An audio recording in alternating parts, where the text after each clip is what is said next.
సన్నిధికి వచ్చిన దేవుని ప్రియులందరికీ, లైవ్లో చూస్తున్న వారికి యేసుక్రీస్తు నామములో క్రైస్ట్ బ్లెస్సింగ్ చర్చ్ తరపున హృదయపూర్వకమైన వందనాలు. అందరికి వందనాలండి. వందనాలు చెప్తారు అందరూ.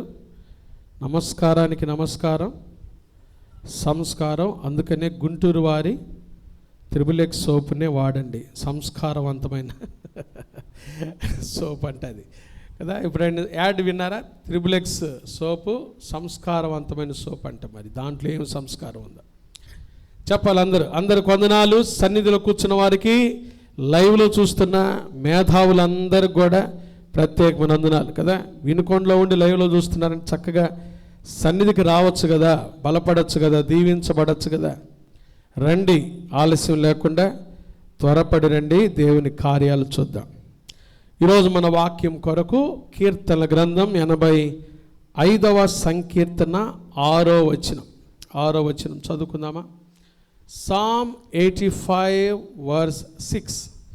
85వ కీర్తన 6వ వాక్యం.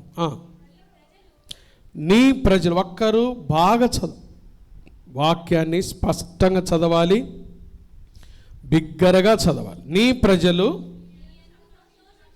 నీ యందు సంతోషించున్నట్లు నీవు మరలా మమ్మును బ్రతికించవా అనండి అందరూ. నీవు మమ్మును బ్రతికించవా. కొంతమంది ఎందుకు బ్రతుకుతున్నారో వారి బ్రతుకుకు అర్థం లేదు కదా. అసలు ఎందుకు నువ్వు బ్రతుకుతున్నావు? ఒకళ్ళు ఏం చదువుతారు తెలుసా? తినటానికండి. తినటమే నా పని. పొద్దులేచి మామిడికాయలు, చెరుకు రసాలు, ఆ రసాలు, ఈ రసాలు,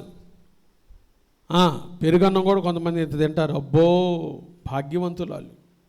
తింటమే. క్రైస్తవుడు బ్రతికేది ఎందుకు? చాలా ప్రాముఖ్యమైన విషయాలు ఈరోజు 3 మాటలు చెప్తాను, ఎక్కువ చెప్పను. మన బ్రతుకుకు ఒక అర్థం ఉంది.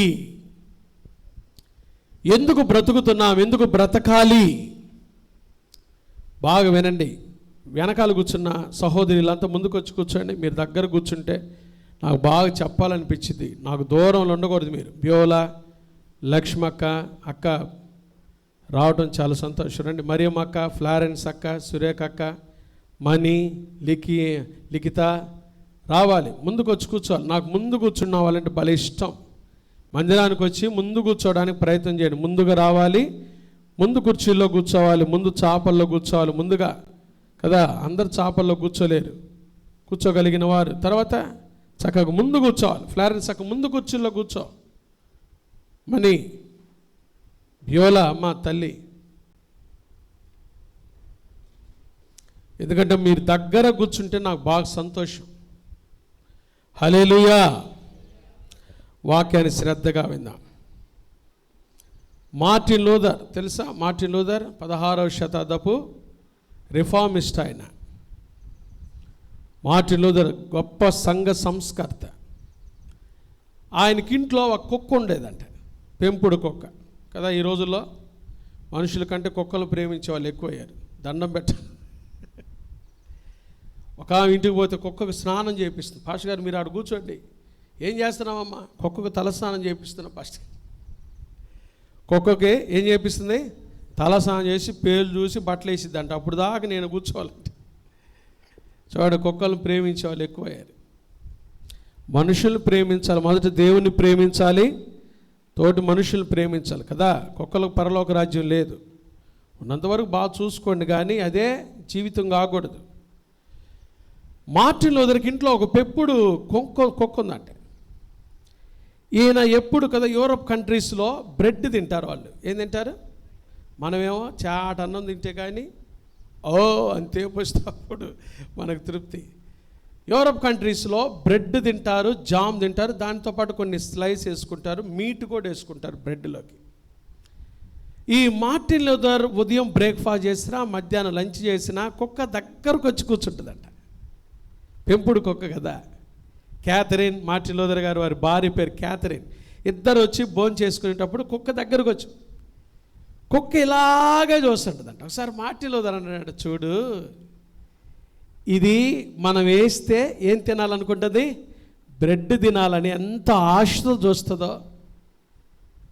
క్యాథరిన్ గారు అన్నారంటే అలాగే దేవుని పిల్లలు కూడా ప్రభు కార్యాలు చేసేంతవరకు ఆయన సన్నిధిలో ఏం చేయాలి, ఆశతో ఆయన వైపు చూడాలి. హల్లెలూయా, హల్లెలూయా కదా. దేవుడు కార్యాలు చేస్తాడు, కార్యాలు చేసేంత వరకు ఆయన సన్నిధిలో మనం కూడా అలాగే కనిపెట్టుకొని చూడాలి. కుక్కకున్న విశ్వాసం, కుక్కకున్న భక్తి కొన్నిసార్లు మనకుంటుల్లా. దేవుడు నమ్మదగిన దేవుడు. ఖచ్చితంగా ఆయన మందిరంలోకి ఆసక్తితో వచ్చి ప్రార్థన చేస్తే ఆయన మన ప్రార్థన ఆలకించి కార్యాలు చేయునుగాక కదా. ఏలియా మన వంటి స్వభావం గల మనుష్యుడే, కానీ వర్షింపకుండునట్లు ఎలా ప్రార్థన చేశాడు, ఆసక్తితో ప్రార్థన చేయగా. ప్రార్థనలో ఆసక్తి ఉండాలి. ఏదో వచ్చామంటే వచ్చామో, వెళ్ళామంటే వెళ్ళాము కాదు. తనుశ్రీ కోసం వాళ్ళమ్మ ఈరోజు భోజనాలు పెడుతుంది. చూడండి, ఆసక్తి. ఖచ్చితంగా తనుశ్రీకి 475 మార్కులు వచ్చునుగాక. ఆసక్తితో ప్రార్థన చేయాలి. ఆసక్తితో దేవుని మందిరానికి ఒట్టిగా వచ్చి వెళ్ళేవాడు విశ్వాసి కాదు.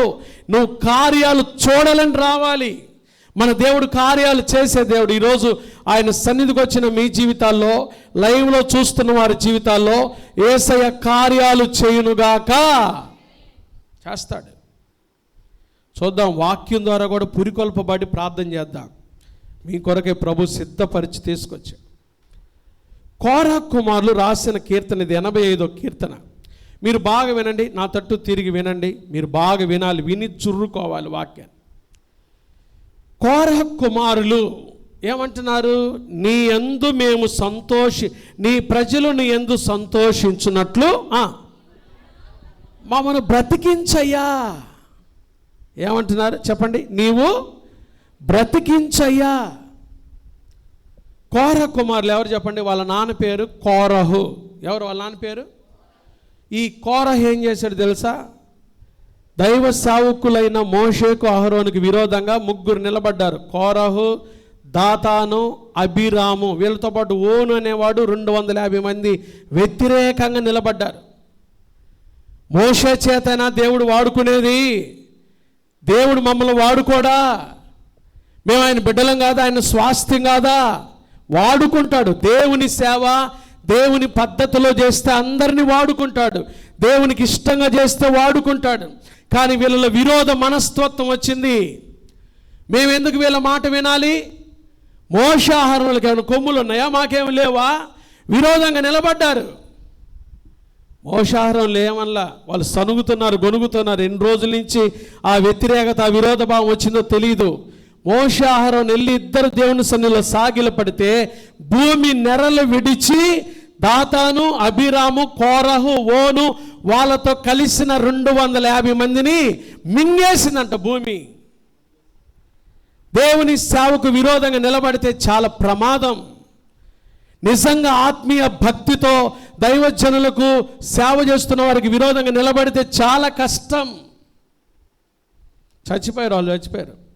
గొప్ప విషయం ఏంటంటే సంఖ్యాకాండం 16వ అధ్యాయం రాసింది, కోరహు చచ్చిపోయాడు కానీ కోరహ కుమారులు బ్రతికేరు. మీరు చూడద్దు, బాగా వినండి, నేను చెప్తాను, చరిత్ర చెప్తాను. కోరహ కుమారులు బ్రతికేరు. ఎందుకో తెలుసా? వాళ్ళ నాన్న నడిచిన చెడ్డ మార్గాల్లో పిల్లలు నడవలేదు. వాళ్ళ తల్లిదండ్రులు నడుస్తున్న భయంకరమైన అసహ్యమైన మార్గాల్లో పిల్లలు నడవలేదు. విరోధ మార్గాల్లో పిల్లలు నడవలేదు కాబట్టి దేవుడు వారిని నిలబెట్టుకున్నాడు. వారి ద్వారా గొప్ప సేవ జరిగించుకున్నాడు. కోరహ కుమారుల కీర్తనలు ఉన్నాయి పరిశుద్ధ బైబిల్ గ్రంథంలో.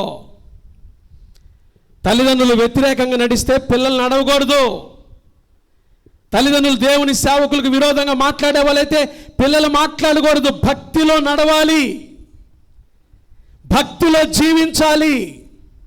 చూడండి, కోరహు తండ్రి విరోధంగా నిలబడిన కోరహ కుమారుల విరోధ మార్గంలో నడవలేదు కాబట్టి దేవుడు వారిని వాడుకున్నాడు. వాళ్ళు ఆ రీతిగా భక్తిలో జీవిస్తూ కొన్ని కీర్తనలు రాశారు పరిశుద్ధ బైబిల్ గ్రంథంలో. ఆ కీర్తనలు పరిశుద్ధాత్మ దేవుడు మన కొరకు ఉంచాడు. 85వ కీర్తన వాళ్ళు రాసిన కీర్తనే. ఏమన్నారు ఈ కీర్తనలో? నీవు మమ్మను బ్రతికించవా, బ్రతికించయ్యా, బ్రతకాలని ఆశ ఉందయ్యా.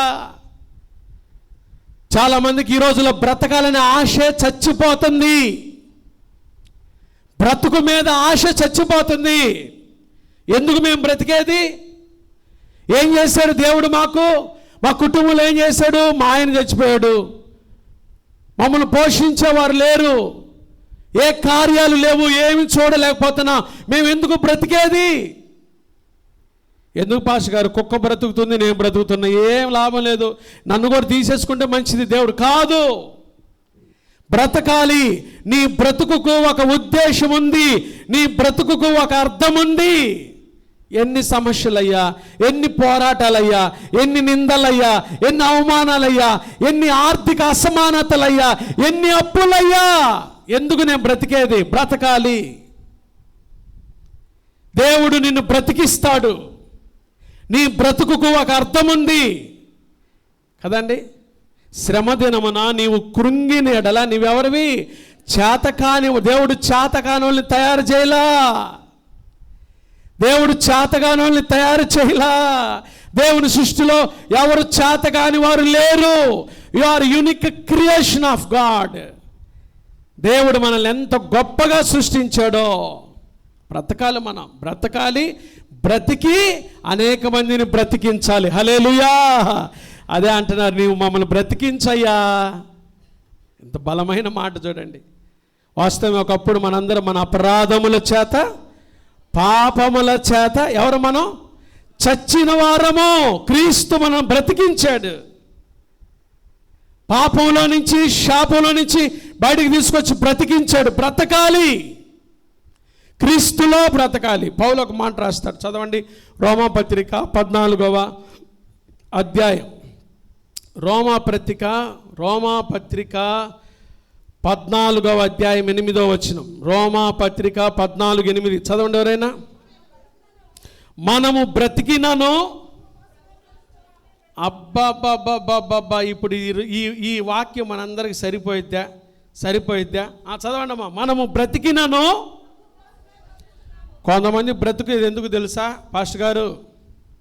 ఎడారి మామూలు సీరియల్ అయిపోయేదాకా నన్ను బతికిస్తే బాగుండు దేవుడు. సీరియల్ కోసం బతుకుతున్నారు, సినిమాల కోసం బ్రతుకుతున్నారు, వ్యర్థమైన వాటి కోసం బ్రతుకుతున్నారు.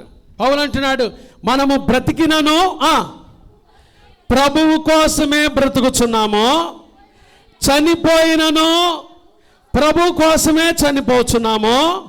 కాబట్టి మనము బ్రతికినను, చనిపోయినను. ఈ మాట మనందరం చెప్పగలమా? కొంతమంది నేను బ్రతికేది పదవి కోసం, అందుకని ఈ చర్చికి రాలా. కొంతమంది పదవుల కోసం, వాళ్ళకి ఎప్పుడు వెనకాల ఒక డిగ్రీ ఉండాలి. పలానా స్త్రీల ప్రెసిడెంట్, పలానా ఆయన సెక్రటరీ. రేపొద్దున యేసు ప్రభు దగ్గరికి వెళ్తే ఇవే వస్తాయా? ఏమో రీజనల్ ప్రెసిడెంట్, ఏమో జిల్లా ప్రెసిడెంట్ వస్తాయా నీతో?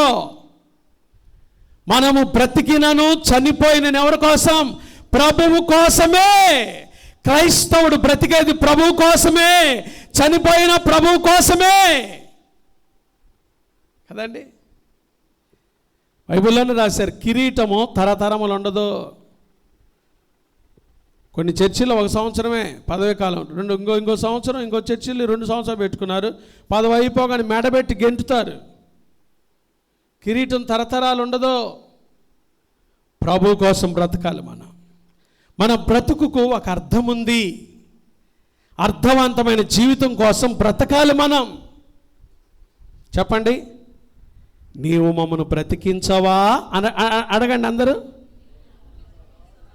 మీరు అడిగినట్టు అడిగితే అసలు అది ప్రార్థనే కాదు. బాగా భక్తిభావంతో అడగండి, నీవు మమ్మను బ్రతికించవా.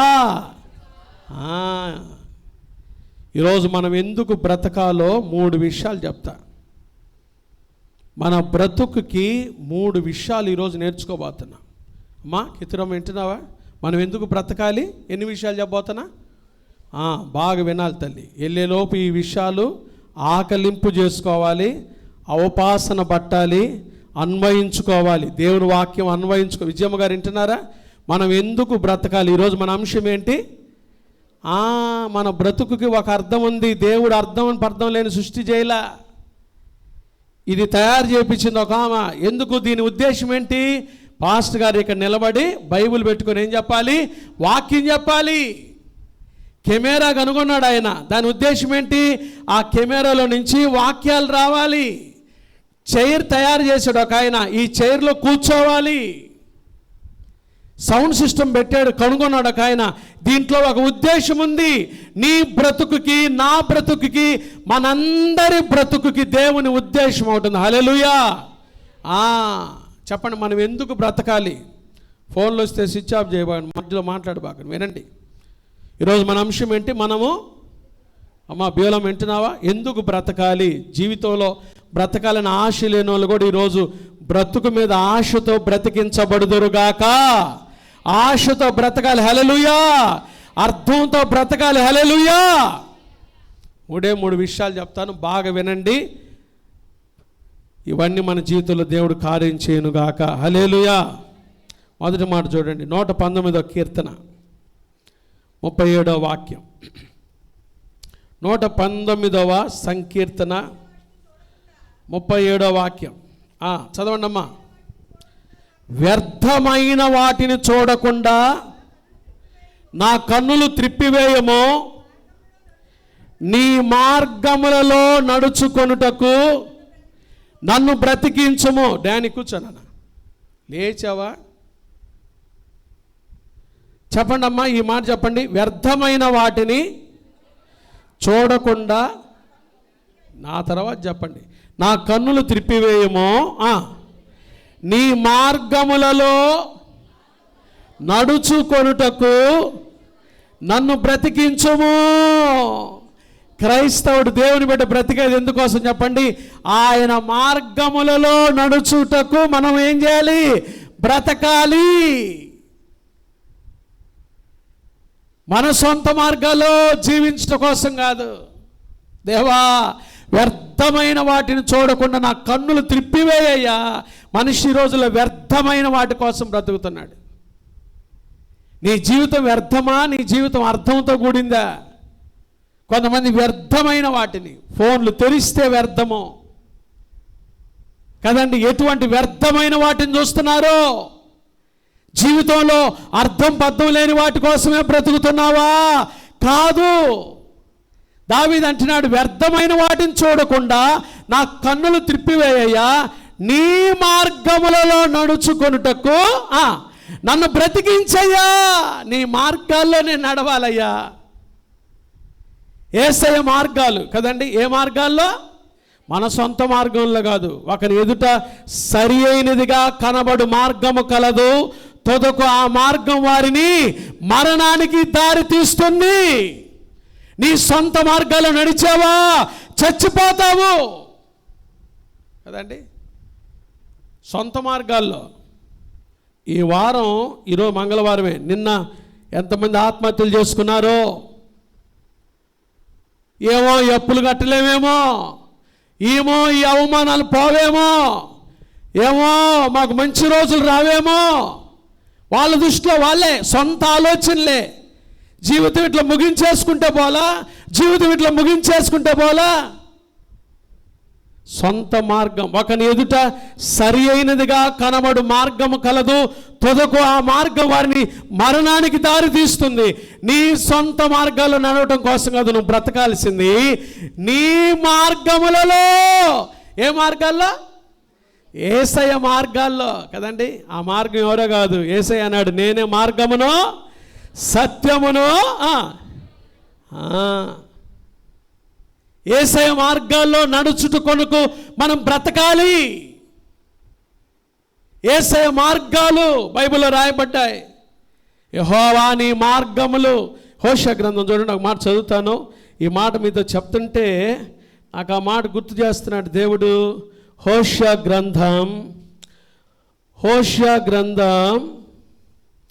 చూడండి, 6వ అధ్యాయం. హోషేయ గ్రంథంలో ప్రజలు ఆయన మార్గములలో నడుచుటకు రండి. ఆయన మార్గములలో ఎడుందా మాట? ఆయన మార్గములలో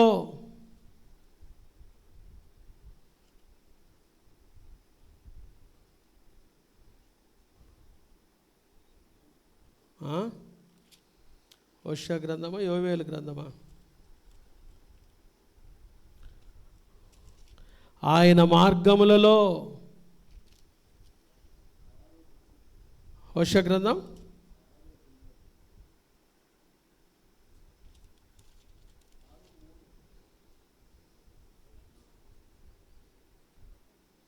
ఆయన మార్గములలో అని ఉంటుంది చూడండి.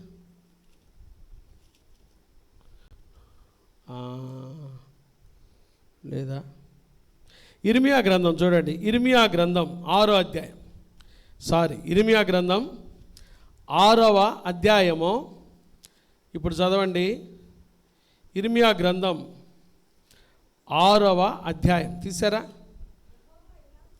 చదువుతా 16వ వచనం.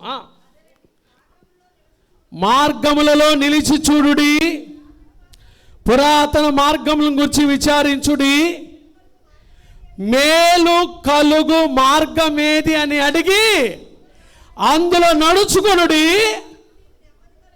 దేవుడేమో మేలు కలుగు మార్గం, ఏ మార్గంలో నడవమన్నాడు? అప్పుడు వాళ్ళు ఏమన్నారు చూడండి, మనలాంటి వాళ్ళు కూడా ఏమన్నారు చూడండి. అయితే వారు ఇశ్రాయేలు అన్నారు, మేము అందులో నడవము. బాబా దేవుని మార్గాల్లో నడవమని బైబిల్ చదువుతుంటే వాళ్ళు ఏమంటున్నారు? మాకు ఆ మార్గాలు అవసరం లేదులయ్యా, మనలాంటి వాళ్ళే. మా సొంత మార్గాలు మాకున్నాయి, మా వ్యాపార మార్గాలు మాకున్నాయి, మా జ్ఞానం మాకు తెలియపరుస్తుంది. నీ సొంత మార్గాలు నడిస్తే నశించిపోతావు. నువ్వు బ్రతకాలంటే నీ మార్గములో నడుచుకొనుటకు మమ్మను బ్రతికించయ్యా. మనిషి బ్రతకాల్సింది ఆయన మార్గాల్లో నడవటానికి బ్రతకాలి. యేసయ్య మార్గం కదండి. దాని పేరేం పేరో తెలుసా? ఆ మార్గం పేరు బైబిల్లో ఒక్క చోటే రాశారు ఆ పేరు. 101వ కీర్తన చూడండి, 3వ వాక్యం. 101వ కీర్తన 3వ వచనం. నా కన్నుల ఎదుట నేనే దుష్కార్యం, చూడండి కీర్తనకారుడు ఎంత చక్కటి ప్రార్థనలు అనేవన్నీ. నా కన్నుల ఎదుట నేను ఏ దుష్కార్యమును ఉంచుకొనను, భక్తి మార్గము. ఏ మార్గం అండి? యేసే మార్గం. ఏ మార్గం? భక్తి మార్గం. భక్తి మార్గము తొలగిన వారి క్రియలు నాకు అసహ్యములు, అవి నాకు అంటనీయను కదండి. నేను ఒకసారి గ్రూప్ 1 ప్రిలిమ్స్ ఎగ్జామ్స్ రాస్తున్నా, అప్పుడే ప్రభు నన్ను సేవ పిలిచింది. ఆ ఎగ్జామ్లో ఇచ్చిన ఒక క్వశ్చన్ ఏంటంటే, త్వరగా అంటుకునే ఒక అంటువ్యాధి ఏది? ఏ ఆవలింపు. ఆవలింతే. అబ్బా, మీరు కూడా సివిల్స్ రాసి కలెక్టర్కి ఉండాల్సింది. ఇంతమంది కలెక్టర్లు ఉంటే దేశం బాగుంటుందిగా. అందుకని ప్రభు మనల్ని ఇక్కడ పెట్టాడు. హల్లెలూయా. నా కంటనీయను కదండి. గజ్జి త్వరగా ఏం చేస్తుంది? అంటుకుంటుంది. కళ్ళకి ఏమొస్తాయి? కళ్ళ ఏమైంది? ఇంట్లో ఒకళ్ళకి వచ్చిందంటే, తుమ్ములు జలుబు ఒకళ్ళకి వచ్చిందంటే అంటుకుంటుంది అంటువ్యాధి. భక్తి మార్గము తొలగిన వారి క్రియలు నాకు అసహ్యములు, వాటిని అవి అంటించుకోబాకండి. జీవితంలో చాలామంది భక్తి మార్గం తొలగి జీవిస్తున్నారు. వాళ్ళ మార్గాలు, వాళ్ళ అసహ్యమైన మాటలు అంటించుకోబాకండి దేవుని బిడ్డలారా.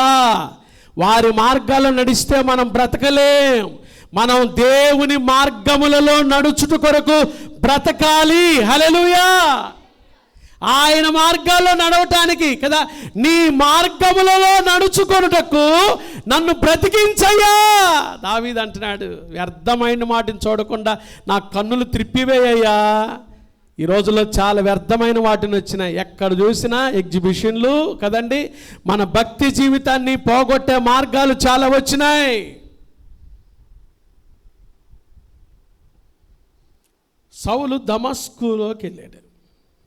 బాగా వినండి ఈ మాటలు. సునీత వింటున్నావా? బాగా వినాలి.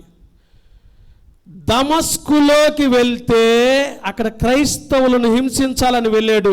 రాయబడిన మాట ఏం తెలుసా? తిన్నని దనబడిన మార్గములోకి వెళ్ళాడంట. ఎక్కడికి వెళ్ళాడు? ఏ మార్గంలోకి వెళ్ళాడు? ఇంగ్లీష్లో ఏం రాశాడు చూడ, స్ట్రైట్ స్ట్రీట్. దాని పేరు ఏం పేరు? అది వంకర మార్గం కాదు. ఏ స్ట్రీటు? ఇప్పుడు కూడా సిరియా వెళ్తే దమస్కు పట్టణం ఉంది. పౌలు ఆ మార్గంలో వచ్చినప్పుడు దేవుని దర్శనం వచ్చింది. ఆ మార్గాన్ని చూపిస్తారు మనకి. స్ట్రైట్ స్ట్రీట్, దాని పేరు తిన్నని దనబడిన మార్గము. క్రైస్తవుడు వంకర మార్గాలు నడవకూడదు. దేవుని బిడ్డలంగా మనం బ్రతుకుతుంది దేనికోసమో తెలుసా? ఆయన మార్గములలో నడుచుకున్నటకు మనం బ్రతుకుతున్నా. చెప్పండి, ఈరోజు యేసయ్య మార్గంలో నడవటానికైనా నువ్వు బ్రతుకుతుంది. ఈ మాట చదువుతుంటే ఇంకోటి గుర్తొచ్చింది నాకు. చైనా దేశంలో విన్నారా? పేరు విన్నారా? చైనా, హేమ విన్నా? పేరు మంచి తల్లి. చైనా దేశంలో చాలామంది ఇల్లు కట్టుకుంటారంట. ఆ ఇల్లు చూసి రావటానికే యాత్రికులు వెళ్తారంట, విజిటర్స్. మా సలోమి ఏ దేశంలో? ఆ ఇల్లు చూడటానికే వెళ్తారంట. ఎందుకో తెలుసా? వాళ్ళకి భయంకరమైన భయంకరమైన భయస్తులు చైనా దేశస్తులు. వాళ్ళ ఇల్లులు మనలాగా ఇట్లా ఒక లైన్ ఇట్లా ఉండవు, వంకరగా ఉంటాయి. ఎట్లా ఉంటాయి తెలుసా? వంకర టింకరగా ఉంటాయి. ఎట్లా ఉంటాయి తెలుసా వాళ్ళ ఇల్లులు? ఎట్లా ఉంటాయి మేరీ? వంకర టింకరకి ఇట్లా ఇల్లు కట్టుకుంటారు. ఇట్లా ఎందుకని? పోయిన వాళ్ళు ఓరకపోతారు, పోరగా అడుగుతారు, ఏంది మీ ఇల్లులు ఎట్టున్నాయి? వాళ్ళు చెప్పారంట, మాకు దెయ్యాలంటే భయం. భయం అయితే వాళ్ళు చెప్పిన మాట ఏం తెలుసా? దెయ్యము వంకర టెంకరకుంటే ఈ ఇంటికి పోవాలనుకుంది, అడ్రస్ తెలియక వేరే ఇంటికి వెళ్ళిద్ది, కాబట్టి మేము ఇట్ట కట్టుకుంటామని చెప్పారంట వాళ్ళు. చూడండి, వాళ్ళు దెయ్యాలకే జ్ఞానం నేర్పిస్తున్నారు. రాత్రులైతే మనకు కూడా దెయ్యాలు భయం లేదా? మంచిది, మీరు గ్రేట్, గాడ్ బ్లెస్ యూ. మన నీడను చూస్తేనే భయం మనకి. అప్పులోడు తలుపు తడితే భయం. ఎందుకు భయం? యేసయ్య బిడ్డలం, ధైర్యం కలిగిన ఆత్మతో ప్రభు మనల్ని నింపాడు. హల్లెలూయా. మేము భయపడము, ఇక మేము భయపడము. ఎందుకయ్యా? ఏ కీడు రాదని యేసే చెప్పాను మాకు. మేము క్రైస్తవుడు భయపడేవాడు కాదు. ఆయన మార్గాల్లో నడుచుకున్నటకు మమ్మను బ్రతికించయ్యా. మనం బ్రతకాల్సింది మొదట దేనికోసం చెప్పండి? ఆయన మార్గములలో నడుచుటకు మనం బ్రతకాలి. నీ సొంత మార్గాల్లో కాదు, నీ సొంత మార్గాల్లో కాదు, యేసయ్య మార్గాల్లో నడుచుటకు మనం ఏం చేయాలి? బ్రతకాలి. హల్లెలూయా, హల్లెలూయా, హల్లెలూయా. యేసయ్య మార్గాల్లో నడవటానికైనా నువ్వు బ్రతుకుతుంది. ప్రభువుని అడగండి, యేసయ్య నీ మార్గాల్లో నడుచుకున్నటకు నన్ను బ్రతికించు. మొదటి మాట. రెండవది, మనం ఎందుకు బ్రతుకుతున్నాం? మన బ్రతుకుకు అర్థం ఏంటి? చదువుదామా? 180వ కీర్తనలు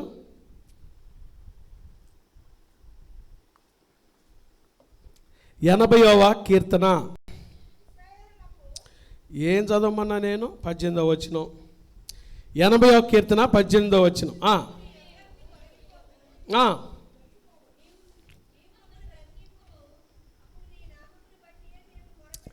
హల్లెలూయా.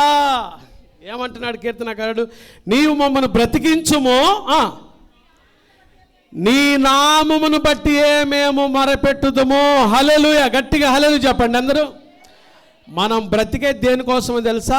ఆయన నామమును బట్టి ప్రార్థన చేయుట కొరకే బ్రతుకుతున్నాం. హల్లెలూయా చెప్పండి. ప్రార్థన చేయడానికి బ్రతుకుతున్నారు మీరు? అయితే ప్రార్థనకి ఇప్పుడు వస్తారా? ప్రార్థన చేయడానికైనా బ్రతుకుతుంది. నీ నామమును బట్టి మమ్మను బ్రతికించుము, అప్పుడు మేము మమ్మల్ని బ్రతికించు, అప్పుడు మేము నీ నామమును బట్టియే ఏం చేస్తాము? ప్రార్థన చేస్తాం. ప్రభా అంటే మేము బ్రతుకుతుంది ఎందుకంటే నీ నామమును బట్టి ఏం చేయడానికి? గట్టిగా చెప్పండి అమ్మా మాట. ఎందుకు నువ్వు బ్రతుకుతుంది? ఆయన నామమును బట్టి, ప్రభువు నామమును బట్టి ప్రార్థన చేయవాడెవడో వాడు రక్షించబడతాడు. యోహాను సువార్త 14:14 ఏముంది?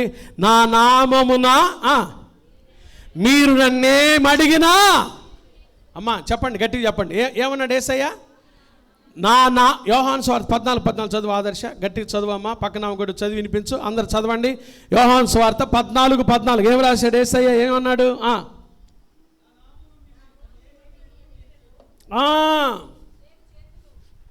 నా నామమున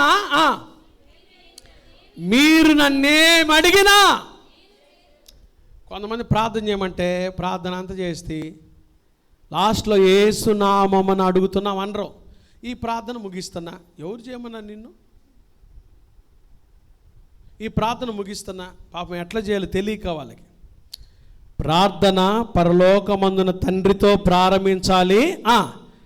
యేసు నామమున ఈ మనములు అడుగుతున్నాము అని ముగించాలి.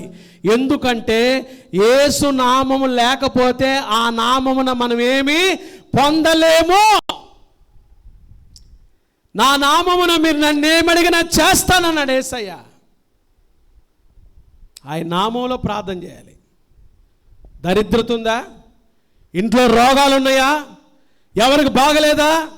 యేసు నామమును అడగండి. ఈరోజు ప్రభా మమ్మల్ని బ్రతికిస్తుంది ఎందుకో తెలుసా? నీ నామమును బట్టి ప్రార్థన చేస్తే అద్భుతాలు చేస్తావని చెప్పావు కదా. ఇదిగో నీ నామమును బట్టి ప్రార్థన చేస్తున్నాం. ఈరోజు మేము ఇక్కడి నుంచి పొందుకొని వెళ్ళాలి. అడగాలి, మనం అడగాలి. హల్లెలూయా. యేసు నామములు అడగాలి, యేసు నామములు అడగాలి. మత్తయి సువార్త 5, 6, 7 చూడద్దులే తల్లులారా, టక్కన బైబిల్ తీసినట్టే తీస్తారు, నిద్రపోతారు. ఇటు చూడండి, నా తోటి చూడండి, అందరూ నా తోటి చూడండి. మత్తయి సువార్త 5, 6, 7 అధ్యాయాలు. ఆ 3 అధ్యాయాలు ఏమంటారు చెప్పండి? కొండ మీద ప్రసంగం. యేసుప్రభువారు యాడ్ చేశారు ఆ ప్రసంగం. సెర్మన్ ఆన్ ద మౌంట్ అంటారు ఇంగ్లీష్లో. బాగా వినండి. 111 వచనాలు ఉన్నాయి. ఆ 3 అధ్యాయాలు ఎన్ని వచనాలు? 22 ప్రాముఖ్యమైన విషయాలు బోధించాడు యేసయ్య. ఆ వచనాల్లో ఎన్ని ప్రాముఖ్యమైన విషయాలు చెప్పండి? బాగా ఎన్ని ప్రాముఖ్యమైన విషయాలు? అవి చదవండి, దీవించబడతారు. అవి అనుభవించండి, దీవించబడతారు. 22 చెప్పను కానీ మత్తయి సువార్త 7 అధ్యాయం 7వ వచనం ఏమన్నాడు యేసయ్య? చూడకుండా చెప్పండి. అడుగుడి మీకు ఇవ్వబడును, వెదకుడి మీకు దొరుకును. Very good. ఇటు వినండి, మీరు వినండి అని చెప్పాను నేను. మీరు వింటే బాగుపడతారు. నా తట్టు చూసి వినండి, బాగా వినండి. అమూల్యమైన సందేశం వినండి. ఏమన్నాడు యేసయ్య? అడుగుడి. గ్రీకు భాష, క్రొత్త నిబంధన బైబిలు గ్రీకు భాషలో వ్రాయబడింది. అడుగుడి మీకు ఇవ్వబడననే మాటకు గ్రీకు భాషలో ఏముందో తెలుసా? మీరు పొందేంత వరకు అడగండి. దేవుడు మీ జీవితంలో కార్యం చేసేంత వరకు అడగండి అని అర్థం. మనమేమో చర్చికి వస్తాం, ఆదివారం అడిగినట్టు అడుగుతాం, ఇంటికి పోయి మన సినిమాలు, మన పాటలు, మన వ్యవహారాలు, మన పాత జీవితం అంతా గుర్తుపెట్టి నాశనానికి వెళ్ళిపోతాం. విశ్వాసం అది కాదు. దేవుడు కార్యం చేసేంత వరకు అడగాలి, విశ్వాసంతో అడగాలి. అది బైబిల్లో యేసు ప్రభు చెప్పింది. అడుగుడి మీకు ఇయ్యబడును. రెండవది, వెదకుడి మీకు దొరుకును. తట్టుడి మీకు నాక్ అండ్ ఇట్ బి. దేవుడు అడగాలి, వెదకాలి, తట్టాలి, వెదకాలి. స్కాట్లాండ్ దేశంలో పెద్ద పెద్ద కోటలు ఉన్నాయి. పురాతనమైన కోట ఒకటి ఉందంట. ఏ కోట చెప్పండి? ఏ కోట? దాని పేరు? ఆ కోట దగ్గరికి విజిటర్స్ వెళ్తారు. ఎప్పుడన్నా మనం దేవుని చిత్తమైతే వెళ్దాం. ఇంగ్లాండ్, స్కాట్లాండ్, ఐర్లాండ్ ఇవన్నీ చూసి రావాలి. హల్లెలూయా. పాష గారు పోయిన వారం గండికోటే పోలేదు, ఇంక ఈ కోటలన్నీ ఏడబోతాం అనుకోవా. అవిశ్వాసం పోతే ఏడకన్నా పోతాం మనం. మీరేం దిగులు పడబాకండి. వాక్యం ద్వారా మీ అవిశ్వాసాన్ని తీసివేయడానికి దేవుడు చూస్తున్నాడు. మందిరానికి వచ్చి ఒకరి మీద ఒకరు వ్యత్యాసాలు పెట్టుకోకూడదు. విశ్వాసుల్లో ఏక మనస్సు ఉండాలి. దైవ సేవకుని నడిపింపులో నడవాలి. చక్కగా వచ్చి కూర్చొని ప్రభుని ఆరాధన చేసే మనసు ఉండాలి. తీసుకెళ్తాడు దేవుడు. మీరేం దిగులు పడబాకండి.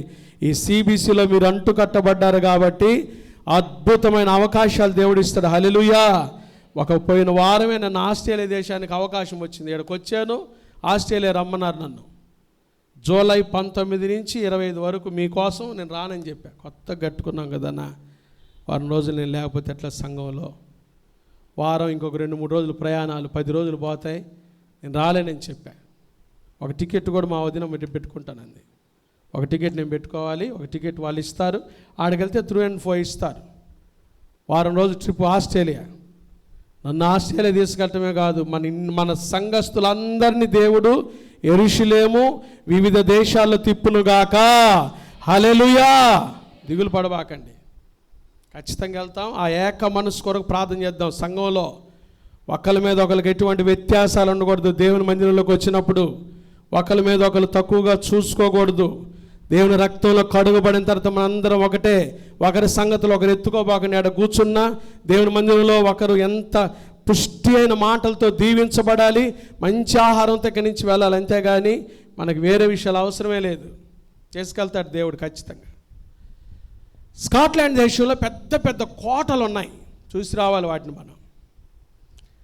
కోటల్లో ఒక ప్రాచీనమైన కోట దగ్గరికి విజిటర్స్ బాగా వెళ్తారంట. వెళ్ళిన వాళ్ళు ఏం చేస్తారు తెలుసా, ఆ కోట తలుపులు తడతారంట, వెళ్ళిపోతుంటారంట. రాత్రి ఒక రాత్రి వెళ్ళాడంట ఒక విజిటర్. కోట తలుపులు తడుతున్నాడంట. మొదటిసారి తట్టాడంట, ఎవరు తలుపు తీయలేదంట. రెండోసారి తలుపు ఎవరు తీయలేదంట. కాసేపు అయిన తర్వాత మళ్ళీ 3వసారి తట్టాడంట.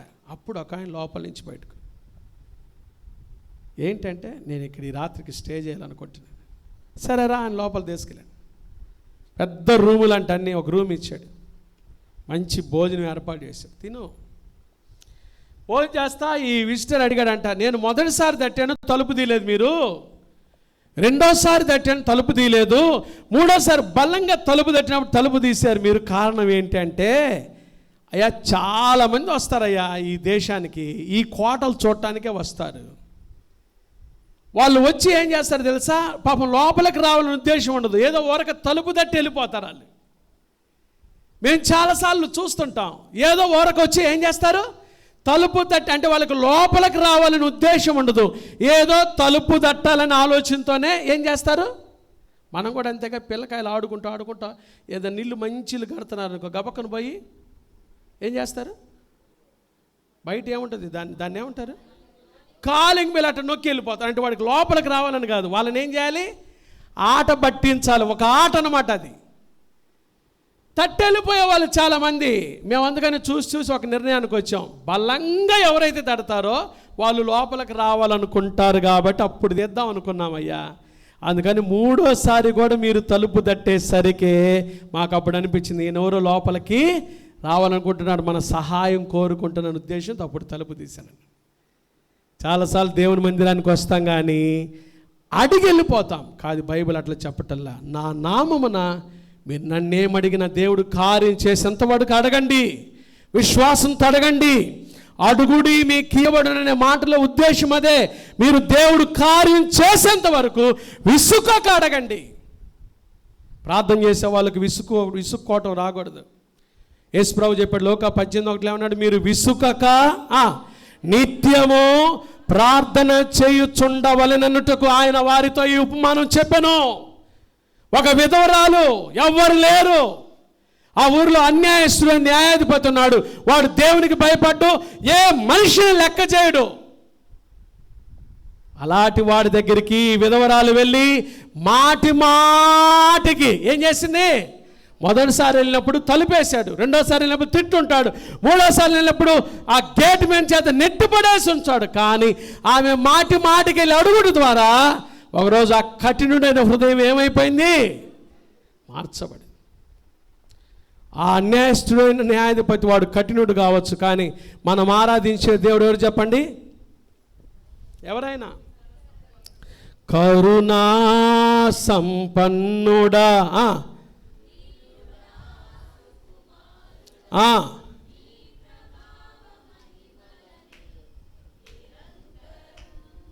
కనికర పూర్ణుడు ఆయన. చెప్పండి, కనికర పూర్ణుడా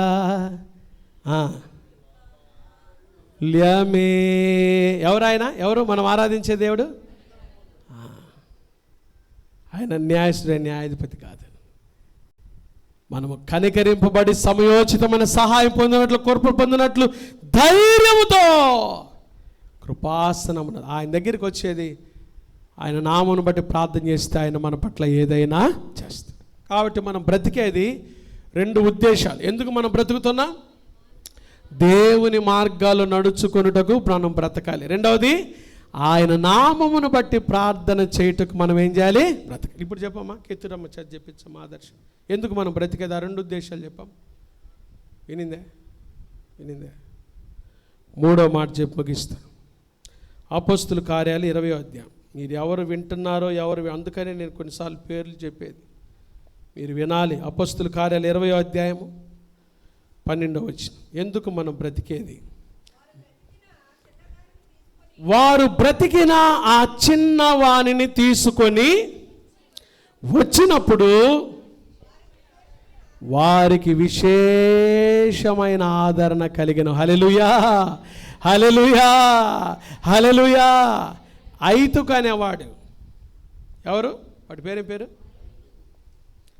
ఐతుకు అనే మాటకి ఏంటంటే అదృష్టం అని అర్థం. ఆ రోజులు వాళ్ళ అమ్మోళ్ళు అట్ట పెట్టుకున్నారు. క్రైస్తవులు ఎవరు ఈ పేరు పెట్టుకోకూడదు. ఎందుకు పాస్టర్ గారు? బైబిల్లో ఉందిగా.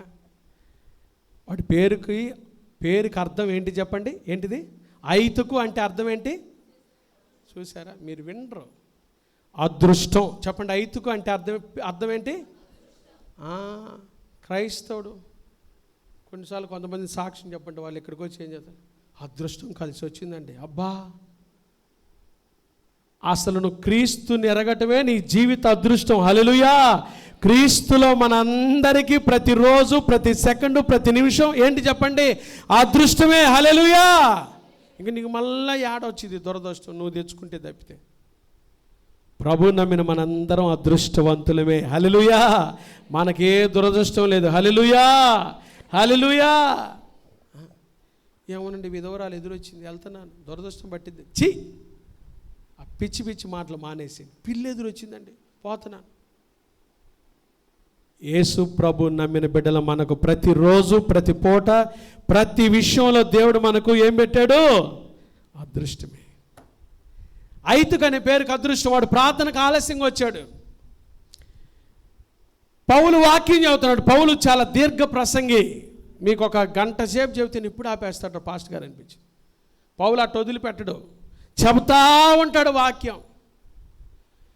నిండిపోయింది. ఇదిగో ఈ హాల్ అంతా నిండిపోయింది. ఏడ కూర్చోవాలో స్థలం లేక వాడు పోయి ఆడ కూర్చున్నాడు, కిటికీలో కూర్చున్నాడు. ఏడ కూర్చున్నాడు? వాడు చూసుకొని ఉంటాడు కిటికీలో బయట చల్లటి ఏమొస్తుంది. కిటికీలో కూర్చున్నాడు. కిటికీలో కూర్చున్నవాడు ఎట్ట కూర్చుంటాడు? ఒక్కాలు ఇటేసాడు, ఒక్కాలు అటేసాడు. చెప్పండి, ఎట్ట కూర్చున్నాడు అంటే ఒక చెవి ఏమో పౌలు చెప్పే వాక్యం వినాలి, ఇంకో చెవి ఉంటుంది కదా, అది రోడ్డును పోయే వాళ్ళని చూడాలనుకుని ఉంటాడు వాడు. చర్చికి వచ్చేది అందుకే అది. కొంతమంది పాస్ట్ చెప్పే వాక్యం పూర్తిగా వింటే ఈరోజు మీ బ్రతుకుకు ఒక అర్థం దొరికింది. హల్లెలూయా. కానీ విన్నీరు, మనసును కట్టడి చేయరు. ఏయో ఆలోచనలు మీ బ్రతుకులో. అందుకని బాగుపడలేం మనం. వాక్యం ఉన్నది విన్నట్టు విన్ని వెళ్తే ఎట్లా గంతులేస్తామో, ఎలా ఆనందిస్తామో దేవుని వాక్యంలో. ఒక్క మాట చాలంటామే, ఇన్ని మాటలు వింటే ఎంత ఆనందం వస్తుంది మనకి కదా. సైతాను వినిపిడు. వాడు వచ్చాడు, కిటికీలో కూర్చున్నాడు, ఒక్కాలు అటేసుంటాడు. ఒక్కాలు అటేసాడు, విక్కాలు బైబిల్లో లేదు. నేను అనుకున్నా కిటికీలో కూర్చున్నవాడు గాఢ నిద్రకు పడిపోయాడంటే ఇటువైపు కూర్చుంటే, 2 కాళ్ళు ఇటువైపు పెట్టు కూర్చుంటే ఇటు పడేవాడు కదండి. 2 కాళ్ళు అటువైపు పెట్టి కూర్చోడానికి అవకాశం లేదు. ఎందుకు? పౌలు చూస్తే ఏమనేవాడు? నాలాగా పేరు పెట్టి, రే ఐతుకు ఏందిరా నువ్వు కూర్చుంది అనేవాడే. కాబట్టి 2 కాళ్ళు అటు పెట్టి కూర్చుండేవాడు కాదు, ఆస్కారం లేదు. అందుకనే ఒక్కాలు అటేసి చెప్పమ్మా సలోమి, ఒక్కాలు ఇటేసి ద్వంద్వ స్వభావం. ప్రార్థనకు వస్తాం కానీ ద్వంద్వ స్వభావం. ఎవరో సెల్లు మర్చిపోయి వచ్చా, ఫోన్ చేస్తారు, వాక్యం వినిపీడు సైతాను. ఫోన్ వస్తేమో, పప్పులో తాలింపేసి రాలేదేమో, పిల్లలు వచ్చి ఉంటారేమో, వాళ్ళు ఏం తింటారో వీళ్ళు ఏం తింటారో. ద్వంద్వ స్వభావం. బాగా గాలి వచ్చింది, గాఢ నిద్రపోయాడు, టప్పను పడ్డాడు. ఎక్కడి నుంచో తెలుసా? 3వ అంతస్తులోంచి పడ్డాడు. ఎక్కడి నుంచి పడ్డాడు? అక్కడ వాకింగ్ చేస్తుంది ఎవరు ఆ రోజు?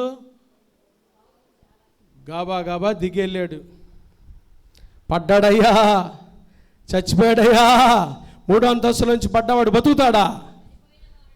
వాడు చచ్చిపోయాడని చెప్పగానే పౌలు వెళ్ళాడు. దేవునికి స్తోత్రం. వాడు అదృష్టవంతుడు. ఎందుకో తెలుసా? సేవకుడు అక్కడ ఉన్నాడు. పౌలు సేవకుడు అక్కడ ఉన్నాడు. వెళ్ళాడు, 3వ అంతస్తు నుంచి వెళ్ళాడు, కిందకి వెళ్ళాడు. కూర్చోయ్యా, నువ్వు కూర్చో కదిలి కూర్చో. కిందకి వెళ్ళాడు, చచ్చిపోయినా ఇట్ట పట్టుకున్నాడు, ప్రార్థన చేసి బ్రతికించాడు. వాడు బతికాడండి, వాడు బతికాడు. చచ్చిపోయినాడు ఏమయ్యాడు? ఈరోజు మీలో కూడా చచ్చిపోయిన విషయాలు బ్రతుకునుగాక. ఎక్కడ విశ్వాసం చచ్చిపోయిందో, దేవుని మీద ఎక్కడ అపనమ్మిక చచ్చిపోయిందో, దేవుని వాగ్దానాల మీద ఎక్కడ విశ్వాసం చచ్చిపోయిందో, చచ్చిపోయిన మీ జీవితాలు బ్రతుకునుగాక. వాడు బ్రతికిన వాడై, ఇప్పుడు చదవండి 12వ వచనం, అపోస్తుల కార్యాలు 20:12, వారు బ్రతికిన ఆ చిన్నవాణిని తీసుకొని వచ్చినప్పుడు. కాబట్టి నీ బ్రతుకుకు నా బ్రతుకుకు 3వ అర్థం ఏంటో తెలుసా? మన బ్రతుకును బట్టి అనేకులకి ఏమి రావాలి? విశేషమైన. ఆ మాట చెప్పరే, ఏ మాట? విశేషం అనండి గట్టిగా. విశేషం కాదు, విశేషమైన అనండి. దేవుడు మనం బ్రతికిస్తుంది ఎందుకో తెలుసా? మన బ్రతుకు ద్వారా ఇతరులకు ఏ ఆదరణ రావాలి? విశేషమైన. కొంతమందిని చూస్తే, వాళ్ళ ముఖాలను చూస్తే ఏడుపు వచ్చినట్టు ఉంటుంది. ఏడుపు వచ్చి, దేవుడు సార్థి సంగతి అన్నాడు, మీరు బ్రతుకుతూ కూడా చచ్చిన వారిలాగే ఉన్నారు. ఏందో కొంతమంది ఎప్పుడు ఏదో పోయినట్టుగా. ఎందుకు మేము బతికేది? ఏదో కోల్పోయినట్టుగా, అన్నీ పోయినట్టుగా, ఏడు ముఖంతో. లేదు, మనల్ని చూస్తే, మన బ్రతుకును చూస్తే అనేకులకు ఏం రావాలి? విశేషమైన ఆదరణ. హల్లెలూయా. వారు చచ్చిపోయి బ్రతికిన ఐతుకును చూసినప్పుడు సంఘంలో ఉన్న వాళ్ళందరికీ ఏమొచ్చింది? విశేషమైన ఆదరణ. ఏంటో తెలుసా? యేసయ్య చచ్చిపోయిన వాళ్ళు కూడా లేపే దేవుడని వాళ్ళకి ఏమొచ్చింది? ఆదరణ. మామూలు ఆదరణ కాదు. ఏ ఆదరణ? విశేషమైన కదండి. పైనుంచి 3వ అంతస్తు నుంచి పడ్డవాడి చెవులో నుంచి రక్తం వచ్చి ఉంటుందా? ముక్కులో నుంచి రక్తం వచ్చి ఉంటుందా? వాడి తల పగిలిపోయి ఉంటుందా? వాడి పరిస్థితి తారుమారై ఉంటుందా? కానీ అట్టోడు బ్రతకగానే పౌలు వచ్చి వాడిని బ్రతికించగానే ఆ సంఘంకి వచ్చి విశ్వాసులందరూ, ఆ ఊరిలో వాళ్ళందరికీ వాడిని చూడగానే ఏమొచ్చింది చెప్పండి? వాడి బ్రతుకుని చూడగానే, వాడు బ్రతికిన జీవితాన్ని చూడగానే విశేషమైనది. ఈరోజు నీ బ్రతుకును కూడా చూడగానే, నా బ్రతుకును చూడగానే విశేషమైన ఆదరణ కలిగెను. హల్లెలూయా. నేను ఆదివారం మేము మాట్లాడుకుంటున్నా, ఫ్లారెన్స్ అక్క, విజయ అక్క, సుధక్క, పాస్టమ్మ గారు, కోటి మరియం, మేము కూర్చున్నాం. ఫ్లారెన్స్ అక్క నేను అడగల గురువారం సువార్త సభ పెడతానని. ప్రేరేపణ దైవ సేవకుడికి అక్కడికక్కడికే వస్తే దేవుడు ప్రేరేపిస్తాడు. గురువారం ఫ్లారెన్స్ అక్క ఇంట్లో సువార్త స్వస్థత సభ జరిగిద్ది అన్న. ప్రార్థన అయింది, భోజనం చేసుకుని వచ్చి మేము అక్కడ కూర్చున్నాం.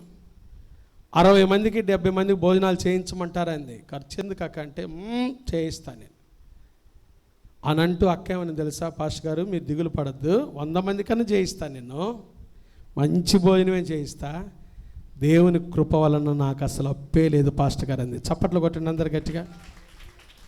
నాకు అసలు అప్పే లేదండి. ఇప్పుడు దాకా ప్రపంచంలో 7 వింతలు చూశానాక ఇది 8వ వింత అని అన్న. హల్లెలూయా, హల్లెలూయా. ఇప్పుడు ఏ ఇంట్లో ఎవరిని చూసినా అందరికి ఏమున్నాయి?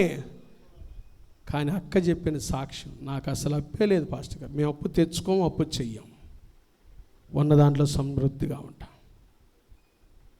ఆదరణ. ఆ మాట అక్కనగానే విజయక్క సుధక్క అన్నారు, వచ్చే సంవత్సరం ఈ తారీఖుల కల్లా CBCలో అందరం ఈ సాక్ష్యం ఇచ్చుదాంగాక. హల్లెలూయా, హల్లెలూయా. కాబట్టి ఆ మాటను బట్టి ఏమొచ్చింది చెప్పండి, మనకి విశేషమైన ఆదరణ. మన సంఘంలో CBCలో దేవుడు ఒక్కొక్క కుటుంబాన్ని ఆ రీతిగా ఆశీర్వదించునుగాక. అప్పే లేని కుటుంబాలుగా మన కుటుంబాలను ఆశీర్వదించునుగాక. అప్పే చేయని కుటుంబాలుగా మన కుటుంబాలను ఆశీర్వదించునుగాక. వారు బ్రతికిన చిన్నవాడిని చూసినప్పుడు సంఘం వాళ్ళందరికీ ఏమొచ్చింది? నిన్ను నన్ను చూస్తే కూడా విశేషమైన ఆదరణ, విశేషమైన ఆదరణ. తర్వాత అక్కోళ్ళు అడిగారు, చిన్నదానికి పెళ్లి చేయాలి కదా ప్రియాంక, అదిగో మన పెళ్లి కూతురేడు ఉంది, దేవుని దగ్గర ఆమె పెళ్ళి జరిగిద్దాం ఫస్ట్ ఏడా దేవుని కృపను బట్టి. పెళ్లి చేయాలి కదా, ఆ అమ్మాయి పెళ్ళికి ఆమె ఉంచావా? ఆ అమ్మాయి పెళ్ళికి తక్కువే లేదు, 10 లక్షలు దాకా ఆడింది. హల్లెలూయా. ఇంతకు వాళ్ళు చేసేది గవర్నమెంట్ ఉద్యోగాలు కాదు, చిన్న ఉద్యోగాలే. దేవుని కృప ఆశీర్వాదం అక్క కుటుంబంలో ఉంది. ఆదరణ, ఆదరణ. మన బ్రతుకుని చూస్తే కూడా ఇతరులకు విశేషమైన ఆదరణ, విశేషమైన ఆదరణ. ప్రియమైన దేవుని బిడ్డలారా, చెప్పండి. కోర కుమార్ అన్నారు, నీ ప్రజలు నీ యందు సంతోషించినట్లు నీవు మమ్మను బ్రతికించవా? ఇప్పుడు మనం బ్రతికేది ఎందుకు? ఒకటి, ఆయన మార్గాల్లో నడుచుకున్నట్టుకు బ్రతకాలి. రెండవది చెప్పండి, ఆయన నామమును బట్టి ప్రార్థన చేయటానికి బ్రతకాలి. మూడవది, మన బ్రతుకులను బట్టి ఇతరులకు విశేషమైన ఆదరణ వచ్చినట్లుగా బ్రతకాలి. ఆ రీతిగా బ్రతుకుటకు పరిశుద్ధాత్మ దేవుడు అట్టి కృప ఈ మధ్యాహ్నం మనందరికీ దయచేయునుగాక. గట్టి చెప్పండి ఆమేన్. ప్రార్థన చేసుకుందాం. అందరు తలలు వంచి, నీవు మమ్మల్ని బ్రతికించవా? మనం కూడా బ్రతుకుతున్నాం. ఎందుకు? మన బ్రతుకు ఒక అర్థం ఉందా? ఉద్దేశం ఉందా? ఉంది.